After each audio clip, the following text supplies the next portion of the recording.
Bienvenue au podcast du Monde Paillettes. Mon nom est Mélissa Normandin-Roberge, coach, mentor pour entrepreneurs, auteure, conférencière, visionnaire de Paillettes Inc. et créatrice de possibilités magiques.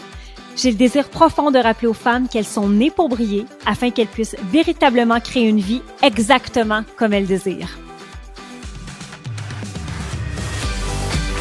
Pour pouvoir amplifier votre bonheur, votre succès, votre abondance, vos relations, vos rêves et votre vie dans tout ce qu'elle est, vous êtes réellement au bon endroit. Parce qu'aujourd'hui, c'est la toute première et dernière fois que vous vivez cette journée. Make it count. Bienvenue dans mon monde et maintenant le vôtre.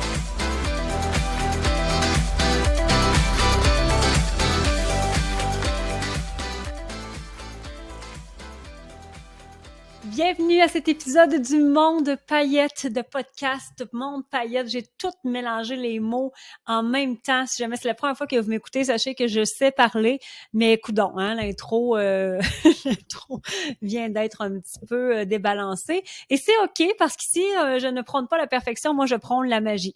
Alors, la perfection en ce bas monde n'existe pas, mais la magie, oui. Si jamais c'est la première fois que vous m'écoutez, bienvenue dans mon univers. J'ai sincèrement envie de vous guider dans ma perception et ma conception du monde, que je n'ai peut-être pas la science infuse, mais qui pour moi fait énormément de sens.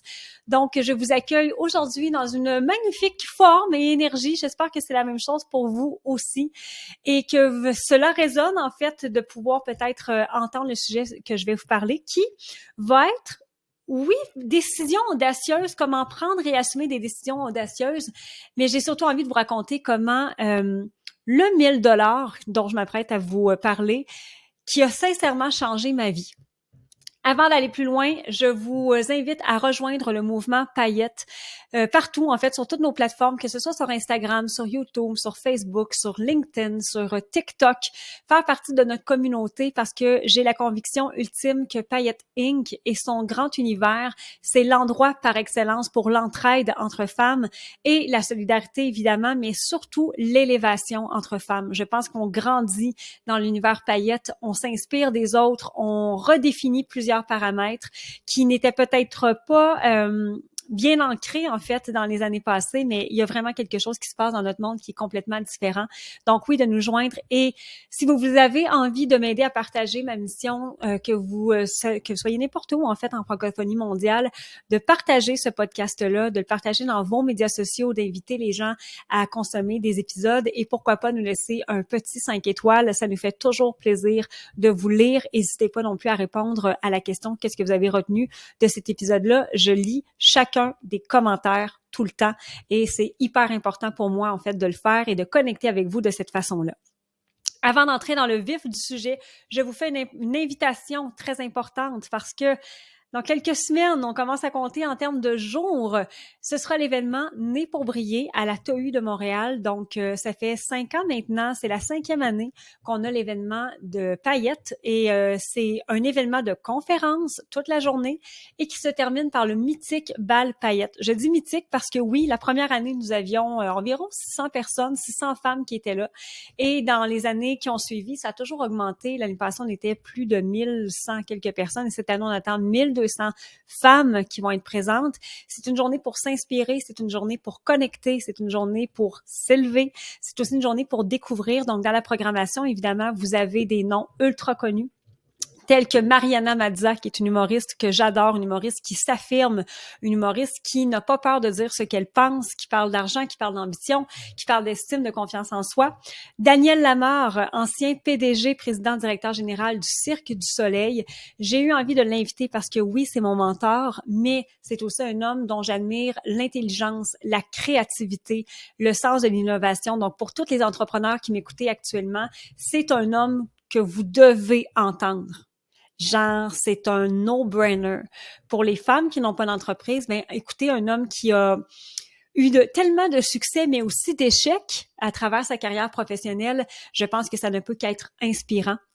L'animatrice aussi, Vanessa Pilon, qui est devenue une bonne amie à moi, que j'aime beaucoup. J'aime sa façon de penser, j'aime l'éloquence qu'elle a, qui va venir nous livrer sa toute première conférence. Et nous aurons un panel de femmes inspirantes, donc des femmes de tous les milieux. Jen Gauvin, qui est une podcasteuse professionnelle, qui est aussi, qui a des programmes, en fait, très, très nichés au niveau de l'affiliation. Donc, il va pouvoir évidemment venir nous jaser de ça. Kim Bruno, qui est une investisseure professionnelle aussi, qui a beaucoup de gros projets à Montréal, des projets immobiliers, mais qui est aussi une philanthrope et qui est tout simplement magnifique dans tout ce qu'elle est. Nous avons aussi Stéphanie Mété, une paillette et experte en communication, une cliente aussi dans mes programmes de proximité à l'époque. Et j'avais vraiment envie que Stéphanie, qui a une magnifique croissance depuis plusieurs années, qu'elle puisse venir vous jaser. Anne-Marie Ménard aussi du podcast Au lit avec Anne-Marie, qui a beaucoup de succès dans les médias sociaux, qui elle aussi, de par sa brillance, son intelligence, son éloquence, qui va être présente. Il nous reste encore quelques noms à annoncer, mais bref, là, tu me dis, Paillette, c'est tout dans la même journée. Absolument. C'est tout dans la même journée. Tu t'assois là, tu regardes ça, puis le soir, ça se transforme en balle. Et j'ai envie de vous parler de l'expérience prestige, parce que oui, vous pouvez vivre votre expérience en, je vais dire, format régulier, mais c'est que je ne sais pas, au moment où j'enregistre l'épisode, je suis quand même 2 semaines d'avance, peut-être qu'il ne reste plus de billets réguliers.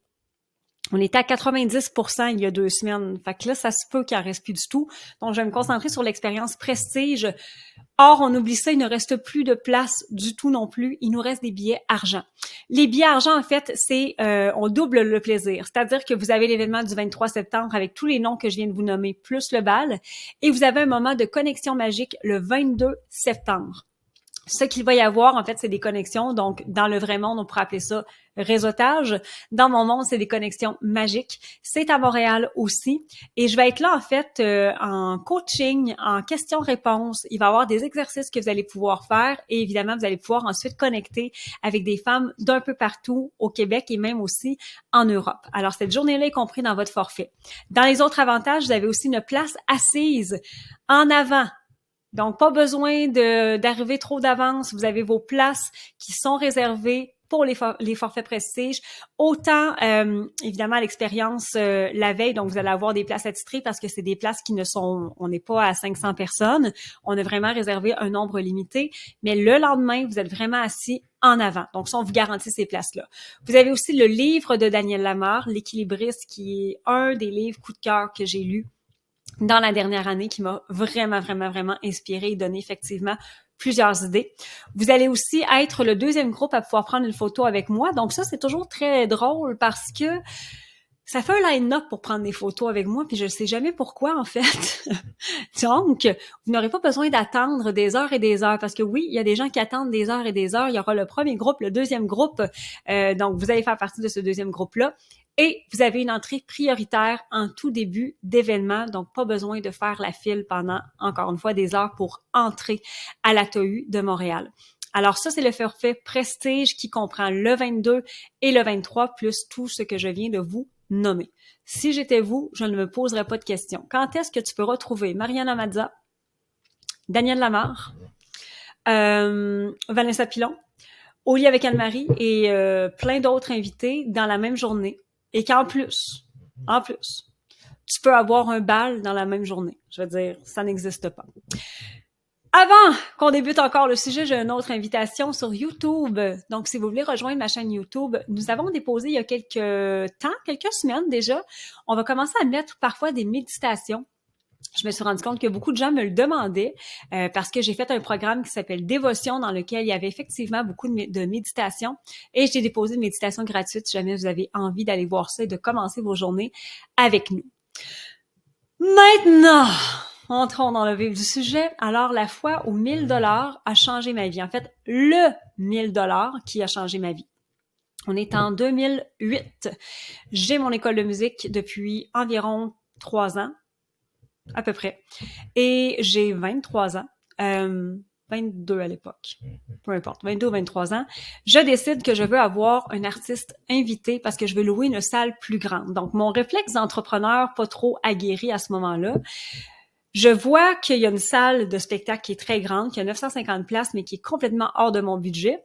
C'est soit celle-là ou la salle que ça fait maintenant 3 ans que je fais des spectacles au même endroit. Puis je me dis, qu'est-ce que ça prendrait pour que je sois capable de réserver cette salle-là? Et rapidement, il faut que je vende plus de billets. Si je vends plus de billets, je vais être capable de payer les frais. Mais vendre plus de billets quand c'est un spectacle d'enfants, c'est assez difficile. Ça reste que c'est un spectacle d'enfants et à ce moment-là, je commence à monter ma troupe d'élèves, donc les enfants sont pas si expérimentés que ça. Et j'ai la brillante idée de me dire, et si j'invitais un artiste bien connu qui ferait vendre des billets? Que là, tu as envie de venir voir le spectacle, mais qu'en plus, tu sais qu'il y a un artiste. Alors, la production de spectacle est apparue dans ma vie de cette façon-là. Et l'artiste que je veux absolument, absolument, absolument inviter, à ce moment-là, n'est plus très, je vais pas dire connu, mais actif sur la scène musicale, c'est Patrick Bourgeois. Patrick Bourgeois, qui est le chanteur du groupe Les Bébés, donc pour les Européennes, qui est un groupe mythique ici au Québec. Patrick est décédé maintenant depuis quelques années, mais moi, Patrick, c'est comme mon fantasme de jeunesse, là. Je l'ai aimé d'un amour sans nom, je connais toutes les chansons des Bébés, je sais que ce n'est que des hits, parce que je me dis, OK, si on invite un artiste qui n'a pas vraiment de hits, ça vaut pas vraiment la joie. Parce que dans mon univers, je ne dis plus ça vaut pas la peine, ça vaut pas la joie. Je fais des démarches de toute ma naïveté et je fais OK, je vais l'inviter. Et super gentil, me répond assez rapidement. À ce moment-là, on a comme un ami en commun. Il me dit, ça va être 1 000 $ pour mon cachet. Et à l'époque, 1 000 $, c'est énorme pour moi. C'est énorme parce que ça s'ajoute aux environ 6 000 $ déjà pour la salle, pour les musiciens, pour les costumes, les décors. Et je me dis, mais comment je vais faire pour payer ça? Mais je me lance. Je me lance avec naïveté, oui, avec courage, avec beaucoup d'audace. Parce que j'ai une vision. Ma vision, c'est, et si on devenait une des premières écoles au Québec, même si on vient de Shawinigan, qui est une petite ville, si on devenait une des premières écoles au Québec à travailler avec des artistes et que c'est ça qui devenait mon unicité. Et que c'est le fait que j'aie des artistes qui fassent en sorte que, oui, je vais faire exploser les inscriptions l'année d'après parce que tout le monde va vouloir chanter avec Patrick Bourgeois ou avec un artiste invité. Donc, ne sachant pas trop comment je vais faire pour payer, je dis oui. Ça me coûte 1 000 $ plus le 6 000 $, donc on est rendu environ à 7 000 $ pour un spectacle au complet. Je sais pas comment je vais le payer, je sais pas si je vais faire faillite, je sais pas si la salle va être remplie. Mais j'ai une foi inébranlable que ça va fonctionner. Et surtout, je fais tout en mon possible. Parce qu'à ce moment-là, je me dis, clairement, on va vendre plus de billets si on a un artiste invité, ce qui a été le cas. Mais en plus, je vais peut-être pouvoir être capable d'aller chercher des commanditaires qui vont vouloir s'associer à cet événement-là, qui vont faire « Oh wow, tu as un artiste invité quand même. » Je pense que je vais être capable de donner 25, 50, 100 $ parce qu'à ce moment-là, c'était mes prix. Il y avait un 25 $ pour une carte d'affaires, on va rappeler toute ma vie, 50 $ pour un quart de page, 100 $ pour une demi-page et bref, hein, c'était pas si cher que ça.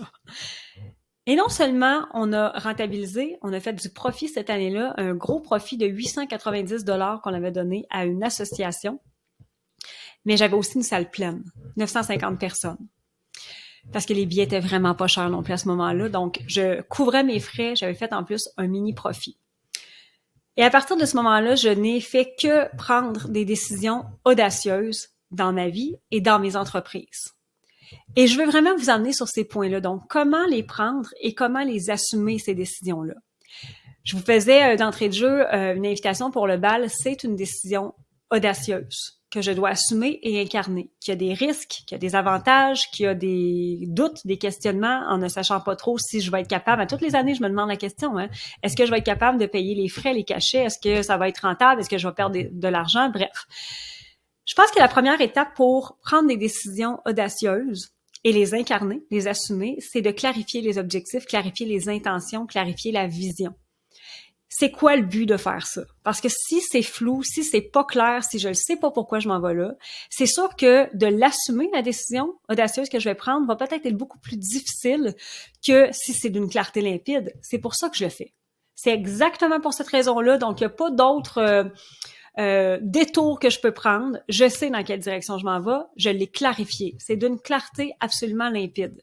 Lorsque vous savez où vous allez, c'est beaucoup plus facile d'avoir la posture audacieuse, en fait, de faire comme un peu, je vais pas dire coquille, mais OK, là, ça va, là, je sais où je m'en vais.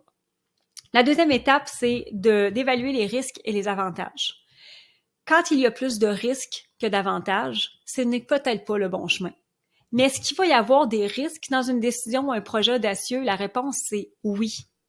Parce qu'on ne peut pas contrôler absolument tous les détails. Ça se peut que tu perdes du temps, de l'argent, ça se peut que tu perdes de l'énergie, ça se peut que tu perdes des jours précieux, ça se peut que tu perdes le projet au complet, ça se peut que tu perdes des gens autour de toi. Je ne sais pas c'est quoi les risques. Moi, à ce moment-là, le plus gros risque était de perdre 7 000 $. Puis je me disais en même temps, c'est impossible que je vende pas au moins 100 billets. Donc, c'est pas tant 7 000 $ que je vais perdre, c'est peut-être 6 000, peut-être 5 000. Et quand je réduisais comme ça, je me disais, OK, dans le pire des cas, finalement, je vais peut-être perdre 2 000 $. Mais c'est quoi les avantages? Je vais avoir des enfants qui vont être heureux de faire un spectacle avec un artiste. Moi-même, je vais partager la scène avec un artiste que j'adore. On va avoir du fun, on va avoir du plaisir. Je vais faire connaître mon école parce que oui, il y a des journalistes qui vont très certainement parler de ça. Et blablabla. Bla, bla, bla. Donc, s'il y a plus d'avantages que de risques, considérant quand même les risques, parce que ça reste que c'est des risques calculés, je peux prendre une décision audacieuse, l'incarner et l'assumer. Si vous faites l'inventaire et il n'y a que des risques, aucun avantage, c'est pas le chemin. Je pense pas, en fait, que ce soit le bon chemin à prendre. La troisième étape pour pouvoir prendre des décisions audacieuses et les incarner et les assumer, c'est, je pense, de faire confiance à son instinct. Puis encore là, c'est très facile à dire. Puis c'est quoi en fait l'instinct? L'instinct, c'est vraiment la petite voix qui vous dit que c'est le bon chemin. C'est celle qui parle un peu plus fort que la peur. J'ai pas dit qu'il parle beaucoup plus fort que la peur, parce que quand la peur parle, elle parle assez solidement. Mais celle qui va parler un peu plus fort, celle qui va juste vous dire « Non, oui, vas-y, fais-toi confiance ». Et plus vous allez être à l'écoute de cette petite voix-là, de cet instinct-là, plus vous allez prendre des bonnes décisions. Et oui, même si elles sont audacieuses. Comment on fait pour l'écouter? Ben, on s'assoit tranquille avec nous, puis on regarde c'est quoi les mots qui viennent dans notre tête, c'est quoi les frissons. Moi, souvent, je vais fonctionner à coup de frissons. Quand j'ai un frisson, je le sais, je le sens. Je vous donne un exemple très, très précis. Donc, l'événement qui va avoir lieu le 23 septembre, j'ai encore beaucoup de craintes, beaucoup de doutes. Ça vient rapidement hein, parce que l'an dernier, on l'a fait en novembre. Donc, c'est moins d'1 an après celui de l'année passée qui avait été déjà assez... pas compliqué, mais qui avait été beaucoup de détails organisés. C'était quand même assez fastidieux. Donc là, je me disais, OK, on se rembarque dans un autre processus. Ça se peut que ce soit compliqué, ça se peut... Bref. Je suis allée visiter la salle, donc à la TAU. Je suis allée visiter cette salle-là et j'ai fait « Oh my God! » OK, frisson, et ça m'a convaincu que j'étais au bon endroit. Ça m'a convaincu que je faisais bien de mettre autant de budget dans un événement. Ça m'a convaincu de tous les invités que j'avais, à quel point ça va être extraordinaire et que je sais que les femmes qui vont être là vont vivre un moment incroyable. La quatrième étape pour prendre des décisions audacieuses et les incarner, les assumer, c'est d'accepter l'incertitude. Vous la connaîtrez pas, la réponse, tant et aussi longtemps que vous n'avez pas mis à terme un projet et où cette décision audacieuse-là, parfois, il y a des résultats qui vont prendre des années à arriver. Donc, d'accepter l'incertitude, pour moi, c'est deux choses. C'est d'avoir une foi inébranlable que ça va fonctionner. Donc, en sachant que même si ça fonctionne pas comme vous voulez, vous allez quand même avoir un résultat à ça. Vous allez avoir un apprentissage, vous allez avoir une évolution. Et c'est de le combiner à des efforts extraordinaires, de ne jamais abandonner jusqu'à la toute fin. Donc, j'accepte que je n'aurai peut-être pas le résultat que je souhaite. Ça se peut, ça fait partie de l'incertitude, mais il y a une chose qui est sûre. Je vais avoir fourni des efforts extraordinaires jusqu'à la toute fin. La dernière étape pour prendre des décisions audacieuses, c'est de célébrer ses succès. Ça peut avoir l'air un peu contradictoire parce que prendre des décisions audacieuses, en fait, on n'a peut-être pas le résultat et le succès tout de suite, mais c'est de voir tout ce qu'on a été capable de faire avant. Tout ce qui est dans notre curriculum vitae, tous nos beaux accomplissements qui sont parfois le résultat de nos décisions audacieuses qu'on a prises. Il y a 2 ans, 5 ans, 10 ans, si on a des preuves tangibles qu'à toutes les fois où on a pris des décisions audacieuses, ça a mené à quand même un succès et ou une évolution, ça veut donc dire que je vais être tentée dans mon inconscient de reproduire ça parce que je sais que ça peut arriver. Alors, de célébrer ses succès le plus souvent possible, de revenir à ce qu'on a fait de bon, de revenir à nos bons coups, de revenir à nos forces, va nous permettre d'être encore plus assumées et droites dans nos décisions audacieuses. J'espère que ça résonne pour vous. Vous pourrez m'indiquer, en fait, s'il y a une ou plusieurs étapes qui vous parlent dans ce processus-là. Si vous avez envie de prendre des décisions audacieuses aussi, je sais que c'est souvent un langage très entrepreneurial, de prendre des décisions audacieuses, ça fait partie du quotidien de beaucoup d'entrepreneurs. Mais même pour les femmes qui n'ont pas d'entreprise à tous les jours, est-ce que vous provoquez un peu ces décisions-là? Est-ce que vous vous permettez d'être audacieuse dans votre look, dans vos relations, dans votre régime alimentaire, dans vos... En fait, c'est des sorties de zone de confort. Est-ce que vous vous le permettez, ceci? Je vous rappelle donc l'événement, nous avons mis le lien dans le descriptif de l'épisode du podcast, si vous avez envie de vous joindre à nous, si cet événement-là fait sortir quelque chose en vous. Je vais continuer de vous en parler dans mes médias sociaux aussi parce que j'ai sincèrement envie d'avoir une salle pleine, qu'on soit ensemble, qu'on puisse vibrer ensemble cette journée-là et qu'on puisse s'élever aussi. Je vous rappelle aussi de partager cet épisode-là, de nous mettre un 5 étoiles. C'est de cette façon-là qu'on réussit à faire connaître le monde de paillettes encore plus, qu'on réussit à aller chercher d'autres femmes qui ont envie de faire partie de notre univers, qui ont envie de contribuer aussi à cet univers-là, parce qu'à toutes les femmes qui entrent dans l'univers, elles permettent à d'autres de les aider, elles permettent de s'empuissancer, de s'élever aussi. Alors, c'est immensément précieux pour moi. Vous pouvez aussi m'écrire en privé, des fois c'est moi qui réponds, des fois c'est mon équipe. L'équipe l'indique toujours quand c'est elles qui répondent, mais on aime vous lire, on aime savoir qu'est-ce que ça a évoqué pour vous. Et j'ai envie qu'on joue à un jeu parce que je porte un top paillettes en papillon. Et j'ai envie qu'on se fasse un code secret. Donc, je sais pas, moi qui écoute le podcast, si vous avez 2 minutes, juste aller écrire dans mes messages privés « papillon pailleté ». Ça me fait beaucoup rire. Et vous mettez un émoticône de papillon avec un émoticône de paillettes pour que je puisse voir, mais qui écoute les épisodes du Monde Paillettes? Alors, papillon pailleté. Et dites-le 3 fois, papillon pailleté, papillon pailleté, papillon pailleté. Voilà, on se dit à très bientôt les belles paillettes. Merci d'avoir été au rendez-vous pour cet épisode-là. Bye! Tu viens d'écouter le podcast Le Monde Paillettes. Pour ne rien manquer des prochaines discussions, abonne-toi au podcast. Tu peux aussi partager à Mélissa ta gratitude en cliquant sur le 5 étoiles ou en laissant un témoignage sur ton écoute. Et pour en découvrir encore davantage sur notre univers magique, on t'invite à nous rejoindre au www.paillettesinc.com. Un énorme merci d'avoir été là et on te dit à bientôt, belle paillette!